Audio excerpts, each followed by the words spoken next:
Doug has another question for us. So the question is, so a register is subjective, question mark, depending on the person who perceives the sound, question mark. So the word is not scientific. Well, Register does not mean anything mechanical like an organ. I mean, we discussed this a little bit, so maybe I'm just late and we've already answered this question. no, no.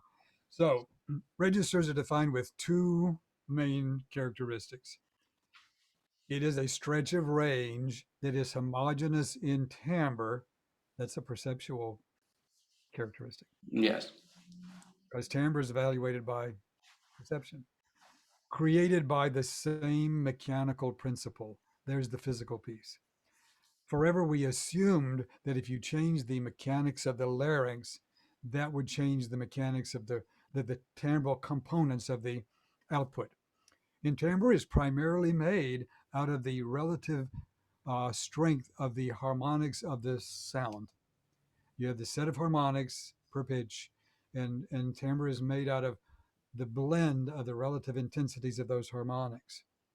As I explained earlier, the voice source can just give you a slope of them, and then the resonator can pick and choose among them. So as long as timbre remains part of the definition of a vocal register, which it inextricably is, I mean, otherwise, what are we talking about? Yeah. If you change a mechanical principle and it doesn't change the timbre, who cares? You didn't notice. So this is why I maintain that acoustic registers fit the classic definition of registers, which goes all the way back to Seashore at least.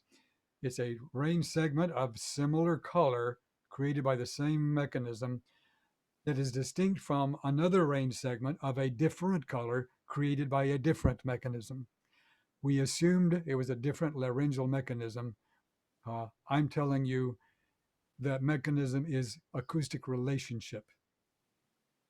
This is one mechanism, that's another mechanism. This is one mechanism, this is open timbre, that's another mechanism. That's another mechanism. And the acoustic registers are very cleanly, in fact, mathematically definable. They are cleaner and clearer than the laryngeal registers, which we continue to argue about. Well, is it 60% TA or 60% CT? How do we do that? And this is not an argument against the importance of the larynx. As I said, nothing happens without that. Okay, that's our raw material. It's just that the timbral shifts we hear unless you are deliberately really changing the larynx. One other thing I didn't mention, which is true for all the other genres, the larynx is supplying a set of harmonics and a spectral slope. It's also supplying the relative cleanness of the signal. You can make a dirtier signal with some non-harmonic frequency content that creates noise, or you can create a clean signal, which is essentially all harmonic frequencies. And a lot of genres use that other kind of signal very expressively and successfully, right? But other than that, we're talking about a clean signal, number one, and two, if we're talking about a clean signal that has been, then you figured out how to do it smoothly across range without a sudden binary shift. If you've done that, all of a sudden, any timbral shifts you're hearing across range are acoustic in origin. And the mechanism is quite mechanical and physical and measurable and predictable. It's more predictable than any other kind of register change, as long as you know where your first resonance is and what pitch you're singing, because the intervals of the harmonic series are fixed. Octave and a fifth, 2 octaves.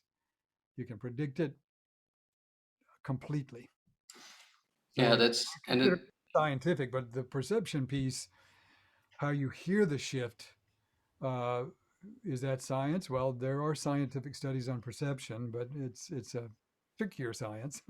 right. But the more predictable it is, the more reliable it is as a targeting strategy.